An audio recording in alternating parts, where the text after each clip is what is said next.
우리가 지금 그 FTA에 대비해서 취하는 정책은 그동안의 이 농어촌, 농업, 농어민에 대해서 기본적으로 취하는 대책하고는 사실은 궤를 어느 부분은 같이 하고 어느 부분은 별개로 추진되는 것입니다.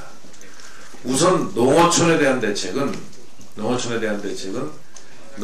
생활 환경을 좀 개선하는 차원에서 농어촌도 사람들이 들어가서 좀 편리하게 살 수 있는 이런 환경으로 만든다는 차원에서 이 지역개발 차원에서 농어촌에 대한 대책 예산이 좀 투입되고 있습니다. 여러 가지 그 사례들이 많이 있습니다. 농업에 대한 대책은 우리가 여러 가지 개방을 전제로 해서 농업이 하나의 산업으로서 어떻게 발전하고 생존해 나갈 것인가 하는 것에 대한 대책을 핵심적인 내용으로 하고 있습니다. 그래서 지난번에 정부 개편을 할 때 농업, 농수산식품부라고 그 부처를 개편했습니다. 그래서 말은 뭐냐면 이제 1차 산업인 농업이 식품 가공 산업과 함께 2차 산업과 연결돼서 하나의 생산 기반을 갖춰야 이게 경쟁력 있는 산업으로서 지탱해 나갈 수 있다. 또 발전해 나갈 수 있다고 하는 이 정책 방향을 염두에 둔 것입니다. 농업인에 대한 대책은 이것은 일종의 복지정책입니다. 우리나라 농업인의 경우에 농사만 지어서 사실은 생활하기가 어렵습니다. 근데 하나의 환경산업이고 또 기본적인 이 국가가 유지되기 위해서 기본적으로 유지되어야 할 농업을 유지해 나가는 이런 농업인의 경우에는 이 농업에 종사하면서도 생활이 가능하도록 하는 여러 가지 소득 보전 정책들을 좀 취하고 있습니다. 그래서 그러한 세 가지 부분의 정책들을 위해서 한미 FTA는 바로 한미 FTA 체결로 인해서 생길 수 있는 피해 부분에 대한 대책이 바로 핵심을 이루는 것입니다. 그래서 그동안에 한미 FTA와 관련해서 여러 가지 피해가 예상되는 부분에 대한 대책은 두 차례에 걸친 대책에서 정부에서 마련되어 있습니다.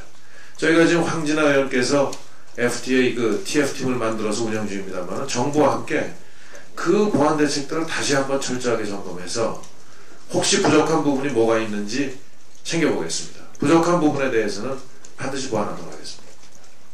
근데 작년에 1차, 2차 대책을 마련하면서 사실은 추가적인 보완 대책을 늘 얘기를 하고 있습니다만 그게 구체적으로 어떤 부분에 어떤 피해가 있길래 어떤 추가적인 대책이 필요하냐 하는 것에 대해서는 구체적인 지금 대안이 나와 있지 않습니다. 지금 야당에 대해서도 여러 가지 경로를 통해서 지금 추가적인 선대책을 요구하는 사람들이 과연 어떤 부분이 부족해서 선대책을 얘기하는 건지에 대해서 저희들 계속 좀 요청을 하고 있습니다. 그 오바마 정권이 새로 들어오니까 재협상을 요구할지 모르니까 이미 국가 간에 체결된 정부 간에 체결된 FTA에 대한 국회 비준을 늦추자고 하는 주장은 저는 맞지 않다고 생각합니다.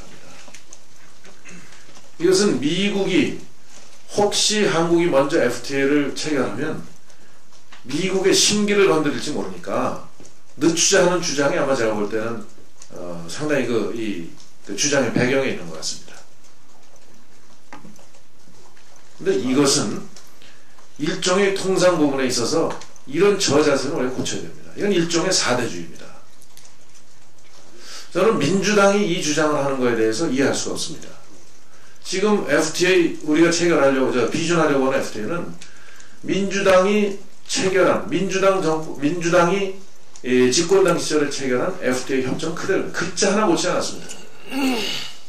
또 대책도 1차, 2차에 마련된 대책 그대로 다 포함되어 있습니다. 추가 대책이 있으면 내놓으라 이거예요. 내놓고 의논하자요. 그것도 부족하면 예비비에 반영해서 만반의 대책을 하자 이겁니다. 차라리 민주당이 그 주장을 하는 건 내심 FTA를 하지 말자고 오히려 솔직하게 주장하는 게 솔직한 태도다. 이렇게 생각합니다. 저는 FTA를 하지 말자고 하는 사람들하고는 얘기하고 싶지 않습니다. 이상입니다.